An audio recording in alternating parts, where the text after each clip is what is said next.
Hello, everyone. I'm John O'Loughlin. Welcome to McDuff Lives. And this morning, I'm really excited to do another show with our good friend David Cranmer Underdown. So let's get started.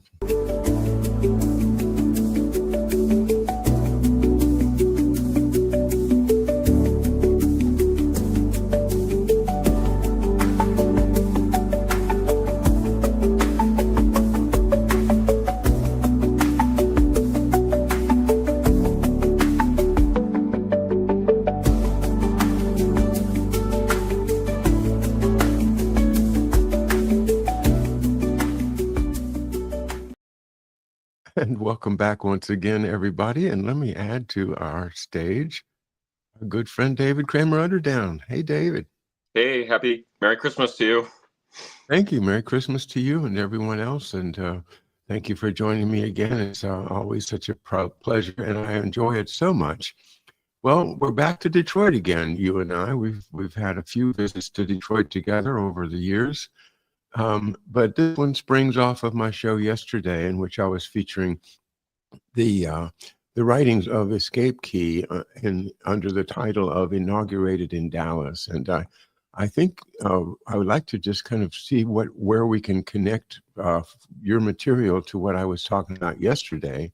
And that is that from Robert S. McNamara, we got the PPBS, the Policy Planning Budgeting System, which is the beginning of this management system of accountability through what I would really basically just call bean counting, but then taking an active role in shaping things by being an active manager of these statistics.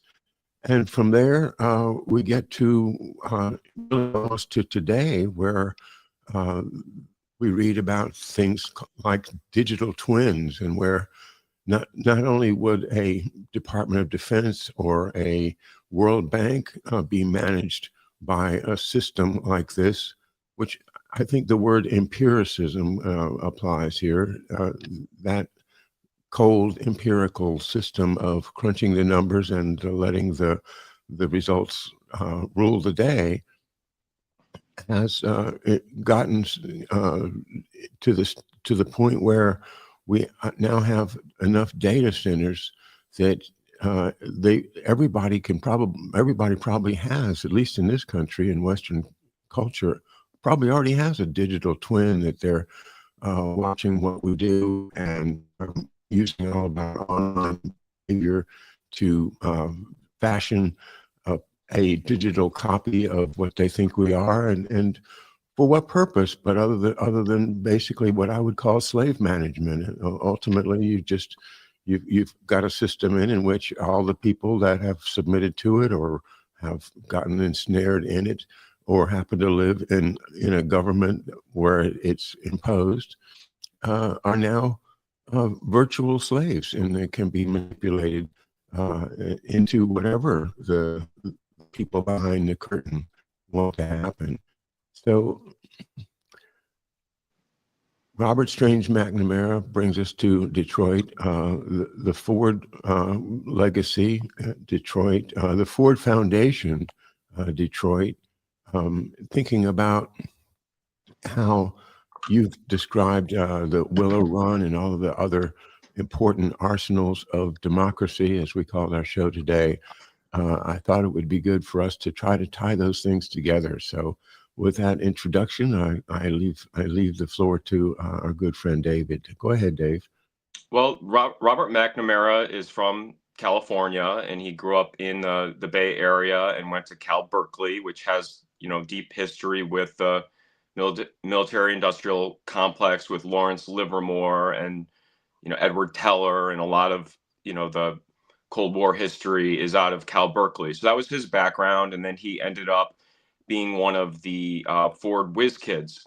So what had happened was Edsel Ford was running the Ford Motor Company during World War II. His father, Henry Ford, had been linked with Charles Lindbergh in the America First Committee. They became famous as anti-Semites in the United States. So they had they shifted to Edsel, and then Edsel, he fired Henry Ford's union buster, who was named Harry Bennett, and Harry Bennett was sort of a Pinkerton type character. He did the intelligence for the Ford, but of course they were also, doing the manufacturing for World War II. So you had this FBI presence guarding the arsenal of democracy, and the man doing that job was named Jack Bugis. And Bugis was the head of the FBI for the Detroit area. And when Edsel Ford passed away, Henry Ford, as an old man, came back to run the Ford Motor Company. Edsel's widow did not want Bennett and did not want Henry's influence anymore. So they went with Jack Bugis, became the head of security, and then they made Henry Ford II the chairman. He was a young man. He was only 27. He was fighting in the Navy in World War II, and they brought him back. And to sweeten the pot, they brought in a group of novel systems analysts. You call them bean counters. I say systems analysts that were applying systems theory into computers and electronic sources, creating a more of an ability to do data sorting and specific analysis. So this type of work was brought to the Ford Motor Company, and they had the Ford Foundation, which was partnered with the Rand Corporation, which we talk a lot, because it was originally a Douglas aviation project with Hap Arnold and with Horace Rowland Gaither, who was the deputy the deputy director of the Rad Lab at MIT, which is where these systems analysts came from. They all came from the Harvard Radio Lab and the MIT Radio Lab. And this collaboration between these two groups is really important because the man that ran the Harvard lab was named Frederick Terman. And Frederick Terman later goes on to be the founder of Silicon Valley, and he starts the Stanford Research Institute. He's from Bloomington, Indiana. His father was at Clark University with Jung and with the Freud meeting, and then he was the person that created the Stanford IQ test that was used in the military for World War I to identify officers from cannon fodder in the Army. So that was the history of the Terman family. And so he was at Harvard. At the Rad Lab, the director was named Lee DeBridge, that was from Terre Haute, Indiana. His deputy was Horace Rowland Gaither. So you have all of this Manhattan Project, National Defense Research Committee, Ford Foundation, bringing in this young Henry Ford II. And, with the Willow Run specifically, they were doing the B-24s with Rosie the Riveter. And after the war, Ford Motor was going to do, they were going to do help Israel start to industrialize Israel in 1948, and the Arab League boycotted them. So Ford backed out of that. This is when McNamara became the president of Ford. McNamara became the president later, but what happened was they brought in Edgar Kaiser to take over Willow Run, and they made it Kaiser Fraser. Kaiser Fraser was I believe, took the tooling from Willow Run that they used to make the B-24s and other secret Air Force, projects that were being done in Ann Arbor in the arsenal of democracy, including the Ford nuclear reactor, the Phoenix program. Phoenix nuclear reactor was developed at Willow Run as a foundation, not as a corporation. And both freaking out. I'm sorry, but they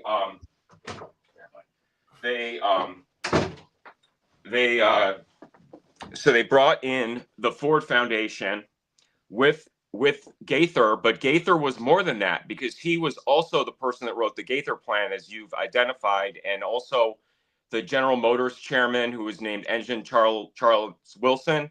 He was made Secretary of Defense when they put in New Look with Allen Dulles and John Foster Dulles when Eisenhower became president.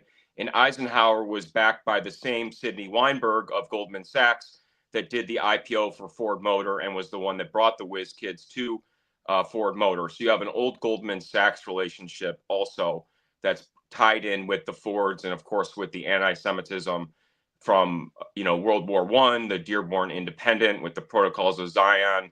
That's all built into this story, but that's I guess that's the opener for why how McNamara comes to Ann Arbor. And then, of course, Walter Reuther is there as the head of the UAW, and he's a great mentor to JFK.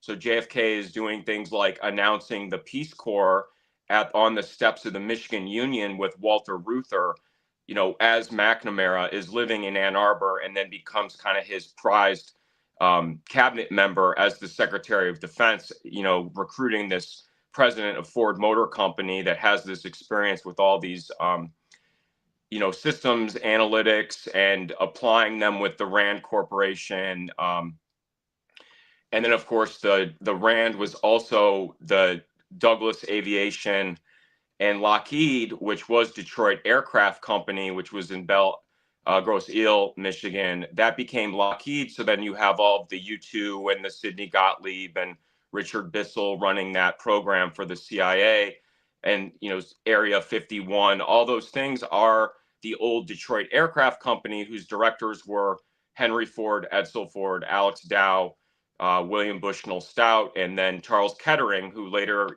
is Sloan Kettering Cancer. So all those people were right in this Detroit Aircraft Company that went bankrupt in 1931 and then became Lockheed. And then they also did a lighter than air metal airship called the ZMC-2.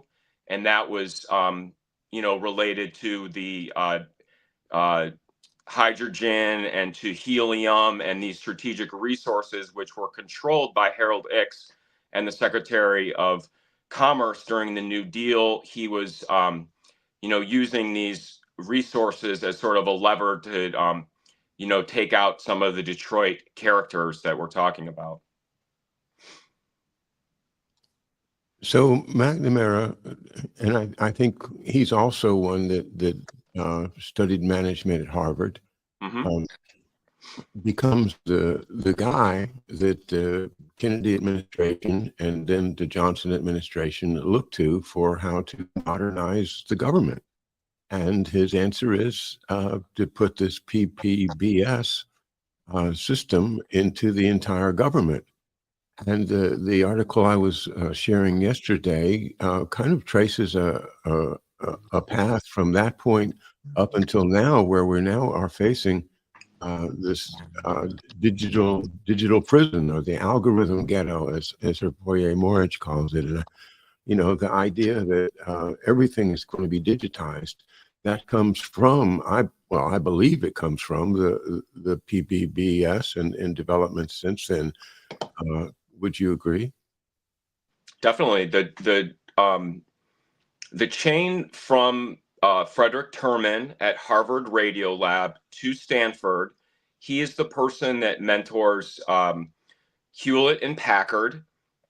David Packard later runs the Packard Commission, which codifies these ideas in '73 with the Packard Commission. And then you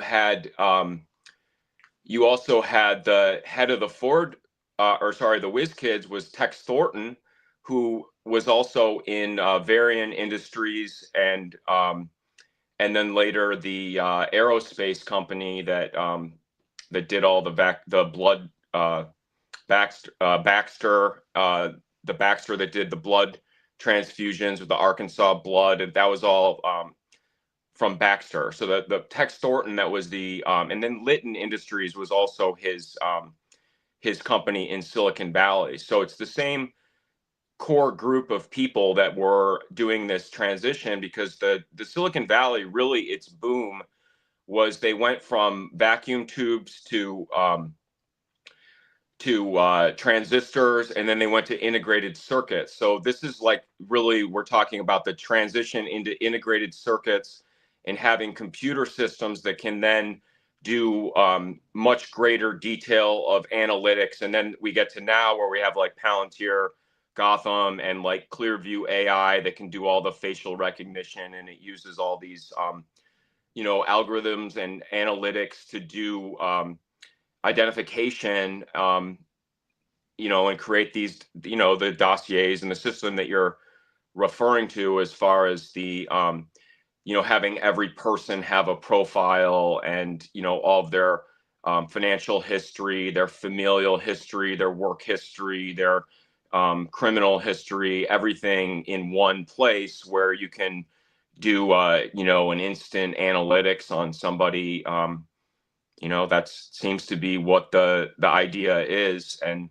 what I've been working on a lot recently is the idea of I've been learning a lot about law and agency and standing, and then also the difference between causation and intent, and applying that to human interactions, to mechanical systems, and to electronic systems, and trying to understand, how those ideas between law, philosophy, and ethics, how they either merge or diverge. And that's what I look at, is where those systems don't align. Sounds like law school to me. We studied those. There was a famous case called Paulsgraf versus Long Island Railroad. Okay. That was you might look at that. It's a principal case of where you have to study to what extent is a kind of an extended set of circumstances still hold somebody liable. I don't remember the case, but it was something like a porter that works for the railroad pushed into a ragged cart, and then the other cart hits another cart, and somehow she ends up. But Yeah. what's the legal ramification of that? I mean, he didn't know it was going to hurt her, and it just was happenstance that those other carts were in the way. Well, I don't have the facts right. It's been 50 years. Well, the other case that's very interesting and is a personal connection is the McCormick versus Manny, and the idea of the mechanical reaper. And that, of course, was Edwin Stanton, who was the lawyer for the McCormick Corporation. That was when he called Abe Lincoln the gangly, long-haired ape, and took him off the trial. And he instead stayed at his in-laws house, William Dixon, who was law partners with Alfonso Taft and Thomas Marshall Key. So part of the reason why I'm liking this study of law and history is that my mom's family, she's a Key, and so the Keys have the Roger Taney, and then John Marshall is all part of that same kind of original Virginia, Maryland, DC, Philip Barton Key. All of those characters are kind of the relatives or whatever. So that's why it's been very fun to go through that, because Alfonso Taft has everybody that loves Skull and Bones lore. This is the founder of Skull and Bones. This is Alfonso Taft that started Skull and Bones with William Huntington Russell, whose cousin was the founder of the Russell and Company, and he was the executor to John Brown's estate. So if you're a John Brown's body singer and you think that he was in the right with his rebellion, then you love Skull and Bones and Alfonso Taft. A moldering in the ground, huh? Well, I'm on the other side. I'm on the Key and the Hunt and Morgan side, and we're the can't get along with anybody and hate our own family to the point where we kill them so that we can keep slavery in existence. So that's my family, and I don't. Ooh, sounds like a heavy burden there, David.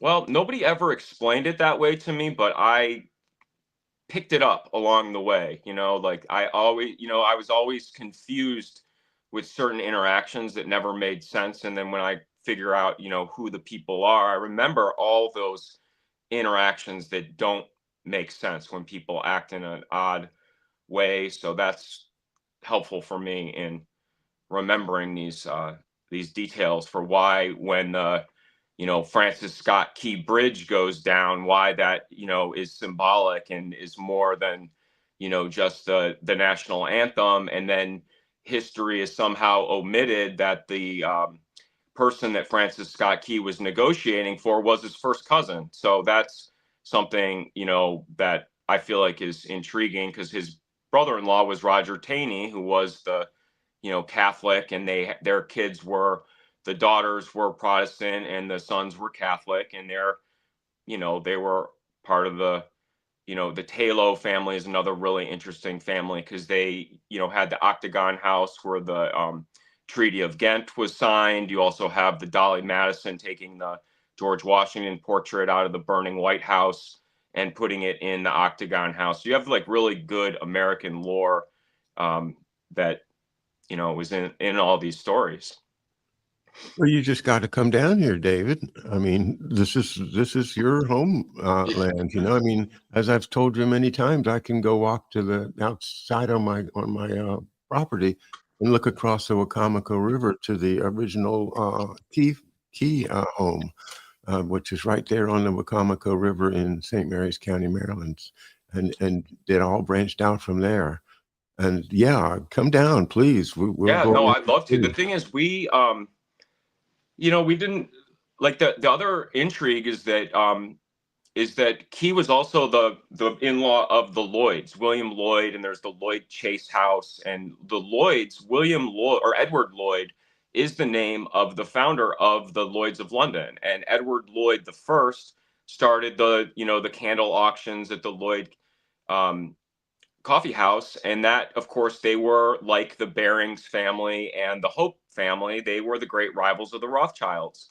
So you have these like very old banking relationships, and I really enjoy listening to the conversations you have with Harley about the Hamiltonian system and the beginning. I look at Manhattan Company as being the key asset because you had the Burr duel, and Burr, of course, was involved in the Knights of the Golden Circle, and he was the vice president that was charged with treason, and the Keys were his defender. So Philip Barton Key and Francis Scott Key were his lawyers, and they were also the leaders of the American Colonization Society, which became the great conflict between the abolitionists and the Garrisons and the Tappins and the Beechers and all of the people that were kind of the northern and of course the Secret Six, which is the Huntington, Russell, and John Brown's family. They were all the abolitionists, and they historically were in conflict with my dad's family from Steubenville, Ohio, which of course is where Edwin Stanton is from, and they were both the doctors. So my Cranmer family was the doctors of Steubenville, and they were, I think, in the first class of University of Michigan Medical School, but they went back to the 19th century, and then it was the so it was my grandma, her brother, great grandfather, great great great great great, all Michigan Medical School from Steubenville, and that's why this University of Michigan is so interesting, because the my dad's side of the family, the Underdowns from Trumansburg, New York, was recruited by Alex Dow to found or to subdivide Barton Hills, which is adjacent to Ann Arbor. And so my Douglas grandmother that lived in Barton Hills and was friends with Alex and Vivian Dow, she went to the Presbyterian Church in Ann Arbor that McNamara went to.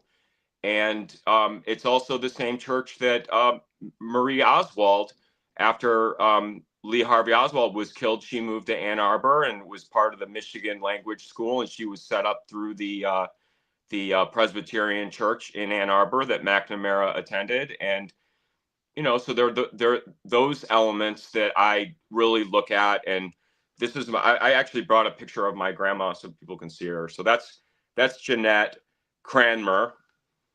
So she's Jeanette Erskine Cranmer Underdown from Steubenville. So that is your Prussian, Hessian, horrible woman. And her mother was even worse.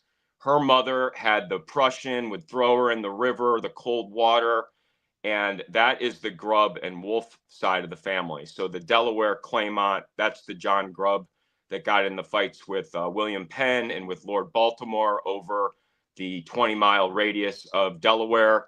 That was her family, the Grubbs, and that, of course, is where later John Jacob Rascub sets up the Archmere Academy in Claymont, Delaware, which is where the Bidens went to school. And John Jacob Rascub was the DuPont General Motors accountant for Pierre DuPont, and he was the founder of the GMAC, which was the auto financing that became the key asset in the auto bailout in 2008. And then he was also the treasurer for the Knights of Malta. So you have that international historical intrigue with General Motors, DuPont, which was the largest corporation in the world. Charles Kettering, who was in this Detroit aircraft company, he was their engineer for 40 years. He was the founder of the Delco, which is the Dayton electronic company. He came from National Cash Register in Dayton. That was where Angleton's dad had the Italian franchise for National Cash Register. And, you know, William Patterson that founded Dayton, Ohio, his original cabin was on Gates Park in Lexington, Kentucky, adjacent to the Hopemont Thomas Hunt Morgan's house in Lexington. And the sign on the little cabin says, "From this site, William Patterson moved to Dayton, Ohio." You know, so that's the National Cash Register, and that's Wright-Patterson Air Force Base, and all that is there. And the person that was the commander of Wright-Patterson after World War II was named William Knutson, and William Knutson is the man that came up with the term arsenal of democracy, and what's his name? The Eleanor Roosevelt's friend that was the secretary, not Clifford. I'm forgetting the name. He was the one that did the fireside chats, but he told the GM and the Knutsons that they had to stop using that because it was such a good term. They wanted to use it for the fireside chats. Harry Hopkins, is the one that told them that they were going to assign that expression to Roosevelt. So.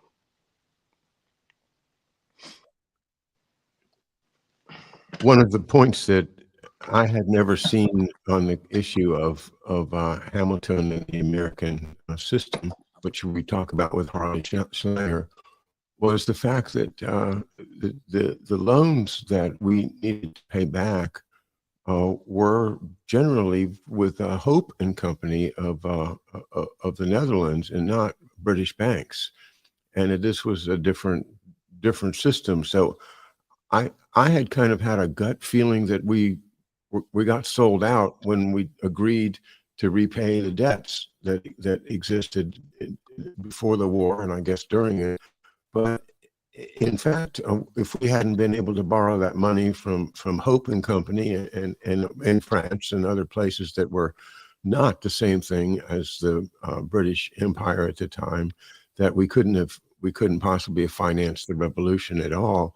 So I felt a little better about Hamilton's system once I realized that borrowing was not from the Rothschilds or a British entity. And the more I've studied it, the more I feel like that Harley and Schiller folks have got it right. That Hamilton was in fact a patriot that was trying to build an economy based upon progression of wealth and increasing the national product so as to improve everybody's lives and make the future possible.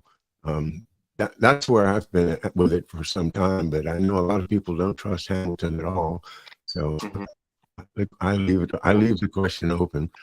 Yeah, I think it's important to remember that after Aaron Burr was dispossessed of his assets, that it went to John Jacob Astor and the American Fur Company, and he was the one that partnered with the British East India Company for opium to bring that from the Far East. And he also did the Russia, Astoria and Oregon was his port.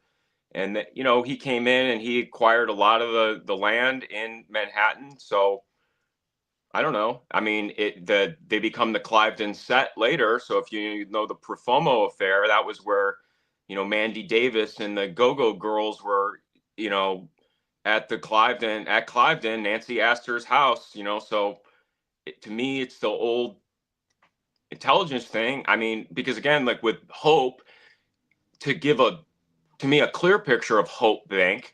It was partnered with Barings Bank, and they were the bankers for the Dutch East India Company and the Dutch West Indies Company.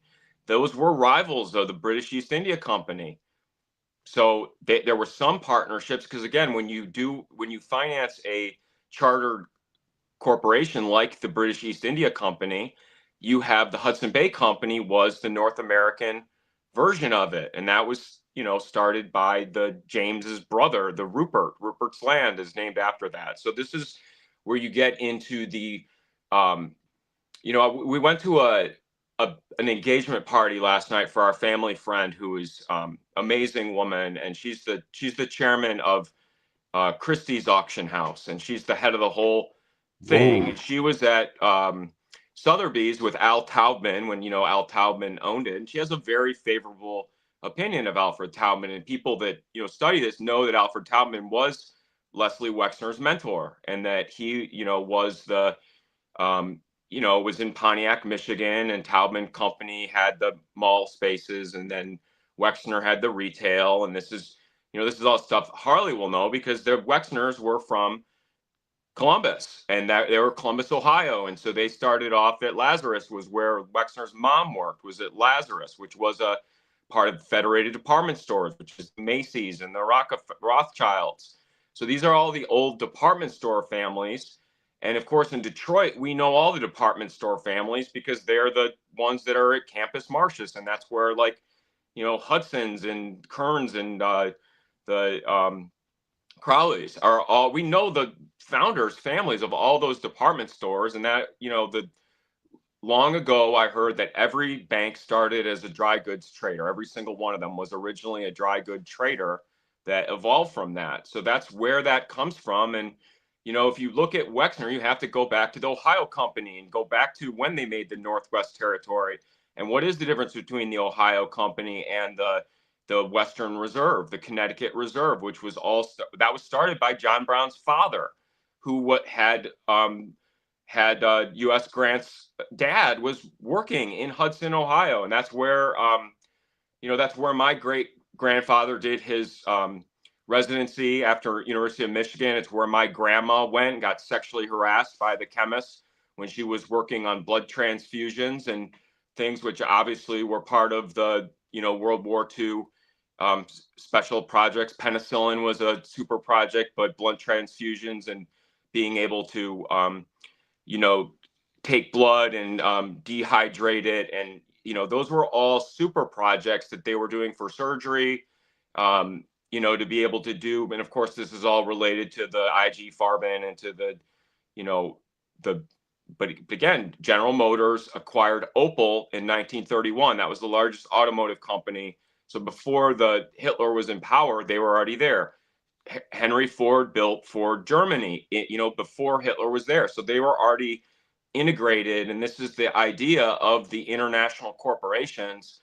Ford and General Motors were two of the largest corporations in the world. They're models. So, Detroit has had a huge,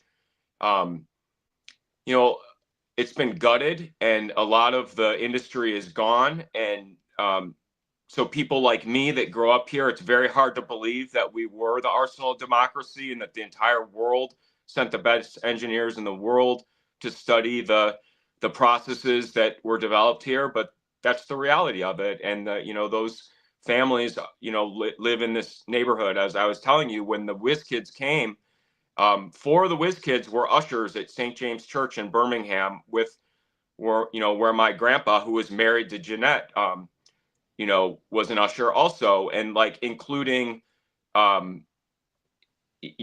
Ernie Breach, who's very famous. He came from Bendix. And then the guy that became the head of the Stanford Business School, R.J. Miller, who's another person that was a whiz kid and like a major factor in this, McNamara plan. He was an usher there too. So like all these characters lived in the neighborhood, so, and my dad was the paper boy for a lot of the characters, and the dark ones like Dow Chemical and Charles Coughlin, the radio priest, the chief chemist for Park Davis, which is the largest pharmaceutical company in the world. He was the childhood paper boy for all those companies, and his best friend's, great grandfather started the Detroit News, the paper that he was delivering. So that's the background that, I'm working off of. So many things, so many threads I could pull on. But I want to now turn, and I think we've established that Detroit is the arsenal of democracy. That was our main task today, and well done. But also we have the Ford Foundation and McGeorge Bundy, who was the president of that foundation for like 15 years or so. And I did a little bit of research before the show just to be somewhat prepared. And I was pretty astounded at all of the things that the Ford Foundation has done that have really changed America. One of them is the creation of PBS and all of that whole network of media and propaganda, if I may add. And then there is the philanthropic contributions to things like ACLU, the Black student unions, things to try to raise up people who are historically disadvantaged. Things that sound really good, especially if you're a liberal Democrat that might have voted for Harris. But I see, of course, that it is the other side of the control mechanism that I was talking about yesterday and at the beginning of the show. And it creates constituencies these are the Jews, and these are the blacks, and these are the American Indians, and these are the Chinese, and these are the Japanese, and these are the Muslims, and these are the Catholics, and these are the Presbyterians, and all of these different groups that are so helpful in overall managing the economy and the government from behind the scenes, because you can then co-opt them. You can put some demagogue in charge of them and have them go along with your program. And also, it does, it does sound good. It sounds like, yeah, these people needed help, and I'm glad the Ford Foundation, or if not the government, stepped in and helped them out. But what I guess I'm looking for is your opinion as to whether the whole thing knits together to create that Fabian dream of having elites who are, in the big club, wisely governing all of the plebes who are not, and keep them from knowing that they're not in the club, and to actually, as I think Aldous Huxley said, to actually enjoy their enslavement, because they don't really realize that they're enslaved. You know what I mean? Do you think that this all works together like that? I do. I mean, I think what I've identified with the way the AI systems work is that their logic uses what's called trapdoor logic, where they do exactly what you're describing, where they take the agency and the standing of the user and they misframe it as being equal when it's not. The user has rights over the system. And so I feel like that was a big thing that they integrated into these logic systems that were, Stanford was and MIT were, very pioneering. All these same groups like Ford Foundation, Horace Roland Gaither, also started the MITRE Corporation, which was the Lincoln Lab, where they, did a lot of the radar, and the early computers were done in, the Lincoln Lab, which is the Hanscom Air Force Base. So the Ford Foundation, he was also the person that wrote the doctrine for the Ford Foundation. This is Horace Roland Gaither. So he's coming from MIT as the deputy director of the Rad Lab. And this is where like Trump's uncle comes in. This is where, Henry Stimson is running this, and the Bundy's father, who's named Harvey Hollister Bundy, is the liaison for Stimson and Churchill. And so the Tizard mission, which was the cavity magnetron, that was the vacuum tube radar program. That was John Trump was the liaison for Harvey Hollister Bundy. William Bundy, his son, was in the Bletchley Park in Hut 3 with the with all the code breakers for the Enigma machine with Victor Rothschild's sister, who was the hosted all the Cambridge Five at his apartment in when he was a student at Cambridge. He had the Philby and the McLean live with him, live with Victor Rothschild during college. So they were all Cambridge apostles together. And Victor's sister is at Bletchley Park, which is the Enigma machine. William Bundy, who becomes the Carnegie Foundation chairman, he is in England at the Bletchley Park site. His brother, who is George Bundy, he is later becomes the Ford Foundation chairman, but he's also the one that Prouty identifies as the sandbagger for Bay of Pigs. He says that McGeorge Bundy is the one that called off the airstrike that was going to, they were going to take out the Cuban planes. And he says McGeorge Bundy is the one that called that off. And that was what tanked the entire Bay of Pigs, was McGeorge Bundy's call. Now, whether that's true or not, I don't know, because as you know, with Prouty, I'm so suspicious of him because of his relationship with Air Force, which is, of course, is the Gibson Island family, the Symington. Stuart Symington was the first Secretary of the Air Force, and then he was, he had from the Dayton Project, Strobe Talbot's uncle, Harold Talbot, was the Secretary of the Air Force. And Prouty is the one that was at the ROTC at Yale that taught George H.W. Bush and William Buckley, that started National Review. They started the Sharon Statement with the Young Americans for Freedom. And then the counter to that was created by Walter Reuther in Ann Arbor, the Students for Democratic Society. That was the counterforce for the liberals. And that was Tom Hayden. That was the person that wrote the Port Huron Statement. Tom Hayden is from Royal Oak, Michigan. He went to Dondero High School with Glenn Fry of the Eagles. He went to the Shrine of the Little Flower, where Charles Coughlin was the preacher. He's the only person I've ever heard of in my life that went to Shrine of the Little Flower for church.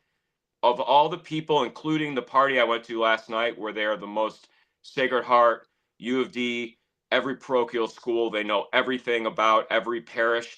They don't know people that went to the Shrine of the Little Flower, which to me is insane, because that was where Coughlin was doing these radio broadcasts that required the Pope, the future Pope, Francis Spellman, Joe Kennedy, and Frank Murphy to come and say, you need to basically shut it down. And that was WJR, founded in Pontiac, Michigan, that later went to the Fisher Building in Detroit. I have to step up and defend Fletcher Prouty, because he's one of my heroes. I know. And he's great. That's the thing that's so hard about it. well, I was going to say, I don't think there's anything that he says in his books that is wrong or that is misleading. I think that there is a lot that he didn't say. I think that he is somebody who kept his mouth shut as to a lot of stuff. Mm-hmm. And sometimes I wonder what really was his mission in Antarctica when Kennedy was killed. Was he down there to help them manage the aliens? I keep seeing they're really trying to bring the aliens in nowadays. But he also was into the Scientology. He wrote for the Scientology. He was also Western Goals with the Hunts and everything. So again, when I watch it, I love listening to his interviews, because he's a very charming. He's brilliant. Yeah. He's very well spoken. He's knowledgeable. But as you said, he omits things, and you can tell he's operating as somebody that has sworn an oath to uphold certain things. So he's operating in a handicapped position as far as explaining it. And I think he does give a lot of helpful information, but he, was he was he was working under Stuart Symington, who's the person that got into the fights with Jack Northrop with Douglas aircraft that lost the Rand contract when it became Ford Foundation. So, it's, there's betrayals. That's the thing. Nobody is a 100% good guy, bad guy. So that's the way I look at it. I personally love listening to Fletcher Prouty and think he's, a really wonderful resource. And I think everybody should listen to him. The one in which he's asked about the lone nut shooters, I think is essential, because he is so convincing that this is what happened with JFK, was they absolutely had to make it a lone nut shooter. And every other lone nut shooting that we have ever since then has got to be seen in the light of Fletcher Prouty's testimony. And that is that if they need to get to assassinate somebody, they've got to make it a lone nut shooter. And that has played out again and again and again. So I think we owe Fletcher Prouty a lot for what he has revealed. I would have never found all the things I found about Saxa if he hadn't written The Secret Team. So I mean, he is a hero of mine, and will remain such. Well, another thing I think is really important for your dad's story is to remember that MacArthur and the Ernest King were conflicting, because King, who was he was using the Delphine yacht, which was the Dodge yacht for his flagship in the Pacific. His confidential secretary, was Admiral Byrd. Admiral Byrd, Richard Byrd, was the best friend of Edsel Ford, and was he flew the original Antarctica flight, which Prouty talks about, was the Josephine Ford. So Josephine, the original one they named the Ford Trimotor after, was the sister of Edsel Ford. So it's the same families, but Harold Byrd, Dryhold Byrd, which goes back, Richard Byrd, the aviation person, his family is all the Byrd org, which, as a Virginia person, you have to know your Byrd org, but you also have to know your West Virginia Byrd org as well. But you also have your Texas oil Byrds and aviation Byrds, which is Dryhold Byrd. And he was the owner of the school book depository. And he was he was in Chance Vaught, or LVT, which, merged with Convair. And the guy that was, the engineer that was at Detroit Aircraft, William Bushnell Stout, was the chief engineer for Convair when it became General Dynamics. And this is where the Lockheed F-111 comes in, which Prouty talks a lot about. And he says that's a big pretext, because when you consider it in terms of life of contract, it's like 50x, whatever they negotiate, because you do all the service, you do all the upgrades, you do all the additional things. So when our family had a dry cleaning business, we had a union. And so we used to have to do union negotiations, and we had a lawyer that was so helpful, and he used to work for homemade dinners for my mom, literally. And he was a wonderful lawyer. But what he taught me was that with the health insurance and the co-pays, you just want to get your foot in the door. Anything, any language in the contract is all you want the initial round, because downstream you can negotiate it later, and you're not going to have the same people. And to me, that resonated with the Allen Dulles focal point system, where you insert people, you insert language that you sit on, you don't act on it right away to make it obvious, but you wait a couple generations when the critics may be out of the system, and then you sort of raise the temperature slowly. And that is part of what I believe is the X2, the corporate espionage that, the OSS was running with the SOE, the Brits, and that was the British Security Coordination. But that's, to me, the technique of sort of the zero footprint technique that we talk about with like David Petraeus and coin operations of now, is the idea of just getting language in a contract, or getting one person in to sort of integrate, and then you sort of forget them, and then that's how you can later go back to that and sort of change the policy. And that also goes back to the strategy that the Rockefellers used to overtake a lot of the petroleum companies and have sort of the activist investors that would go in and do, activist boards. That was what Warren Buffett's mentor, Benjamin Graham at Columbia, that was his sort of forte, was going in and using activist investors to take over these sort of legacy corporations that the Rothschilds, I think, had a lot of trouble cracking into. But this was the way with union activity. And this is how I think they kind of have the full spectrum dominance that we have now. Yeah, we're already into full spectrum dominance. I was speaking to Harley over in Germany, and asked the question about censorship, and he said that people are afraid to speak up. They're just afraid to speak up. They'll lose their jobs. They'll get shunned. They'll be outcast, and it's already there in Europe. It's in the laws. You can't criticize the government. You can't go against the narrative. Right now in this country, we seem to be holding on to the rights that our Constitution and our birthrights give us, but we also seem to be right on the slippery slope of losing it all. And I wonder, what's your opinion? Do you think that we're going to inevitably lose our individual rights and become, subject to an immortal and immutable elite narrative?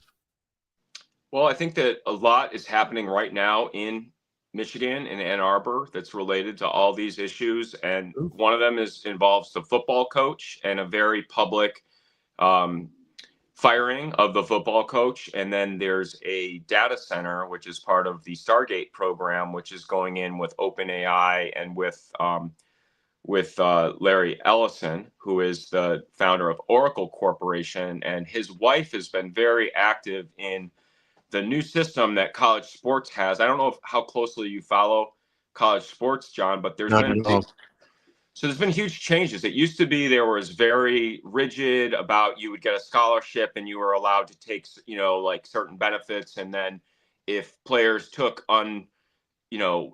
excessive benefits, then the university would be punished. And they've completely changed that system now, where now you can pay players to come to have great players, and you can pay coaches. And this, of course, ties into like the state of Michigan law with the, being a state institution with regents that are elected. And so this ties in because DTE is also involved in this data center. And what they're doing is Sounds like Bo's anxious. Ready to be out of here. So the data centers are requiring basically a doubling of the energy needs of the state of Michigan. Yeah. They are doing this project with an ex parte permit, which means that the normal checkpoints and governance has been overruled. Whitmer did this under her emergency powers when she was during the COVID. And so they're putting in this, and they've done the study that they did was only for a cost study. They didn't do a supply side study for this data center. So what they're doing is they're doubling the needs of data. They're saying that if we don't have these AI data centers, that the Chinese will overtake us. So it's a national security. So is she unilaterally ruling that the stakeholders of the state of Michigan don't have a voice in this project because it's national security? So their agency is stripped. And that's what I think the play is. The big picture play is that they're going to try to say that the University of Michigan has lost institutional control through the football program. They've also had several university presidents that have been fired recently. They had the Santa Ono, who was the president, was hired by the University of Florida. And then Donald Trump Jr. came in and said, no, this guy's a woke president, and that University of Michigan had all this anti-Semitism on the campus and they didn't feel safe. And so he can't be there. And of course, Peter Thiel has the the Thrive Capital, which is the anti-woke investments with Peter Thiel and Vivek Ramaswamy. So it just seems like this is sort of the and also the other person that's involved in this is Stephen Ross, of course, and Stephen Ross is the nephew of Max Fisher and is the related company Construction, and is the longtime friend of Donald Trump, and they were of course, the co-owners of the New Jersey Generals, the USFL football team. So, and they also did the 30 Hudson Yard program in project together in New York. So there's a long history of the Trump family and the mega group kind of connections, which, anybody that has eyes knows that Roy Cohn was the lawyer for the mega group, and that the Brofmans, were kind of the public money through, Seagrams and everything. But there's a lot of other partners, and that, that's the group that, Trump is he's involved in. And of course, Kushner is the future of it. He's to sleep on Netanyahu's couch, and Netanyahu's, used to work with Mitt Romney at Boston Consulting Group. So there's a lot of connections of these, what's going on now. And of course, with this energy project, with the whole, Max Fisher, and then with Stephen Ross, the other person that is omitted is the Leon Black, because Eli Black, who was the United Fruit Company, which in your story is critical to understand the history of United Fruit and know who their lawyers are and who their bankers are, and how they used private mercenaries to do, take sovereignty from nations, and how that was then later folded into PB Success. So the person that took over the United Fruit Company was a rabbi from New York named Eli Black. Eli Black went flying out of the 44th window and splattered on Park Avenue. And the people that took over United Fruit were the Milsteins and Max Fisher were the ones that took over. And later it was the Safra family that was partners with Bill Browder and the Hermitage Capital. So this is the old, and if you read the LaRouche stuff and you read about the United Fruit, they make the connection to it's the East India Company. It's the Venetian system. It's the ancient grain trader. I mean, literally the ancient grain traders. Like, that's who this group is. So that's the, that was who took over United Fruit. And of course, Leon Black, who is the son of Eli, was the right-hand man of Michael Milken, who was doing the, Drexel Berman Lambert, which Harley talked about last show, and the savings and loan scandal.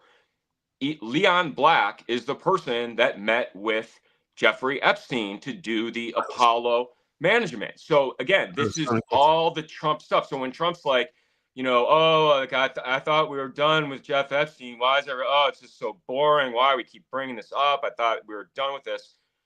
It's like, I don't know. I mean, your mentor was the lawyer that structured all this, and rode in the limo with Cy Newhouse and with Gene Pope to Horace Mann High School. Maybe that explains. Maybe Ronald Lauder, the head of the World Jewish Congress, right next to them, who you've been friends with your entire life. Maybe that has part of the reason why people still bring it up, because the Stone Fortress is only like 5 blocks from where they got picked up. So it's like, I don't know, maybe that's why people are still interested in that story. So all I want for Christmas is the Jeffrey Epstein files. It's the United Fruit files. It's the PB Success files. So is PB Success, is that Prescott Bush? We know Zapata used the Barbara Bush as the plane and the boat or whatever. So that's a lot of Harriman and a lot of Sacco and Brown Brothers Harriman people. And that's, of course, the same bank that was the Russell Trust, which is the Skull and Bones Bank. And that's Daniel Coit Gilman, who was at University of California, the same school where our friend Robert McNamara went to college. So it's the same network. It's the Brotherhood of Death or whatever. And the Thomas Marshall Key was one of the founders, and they must have drawn straws and said, guess what, Keys, you're the ones that are going to be the bad people, and we're going to all team up against you. And that's, to me, that's what seems like happened, was that they, decided that we're going to make you the racist, terrible ones, and we'll promote that. And, that's going to be the way it is. And that seems to me, that's my analysis. So you're looking at the worst of the worst, John. This is the culmination of the worst, is me.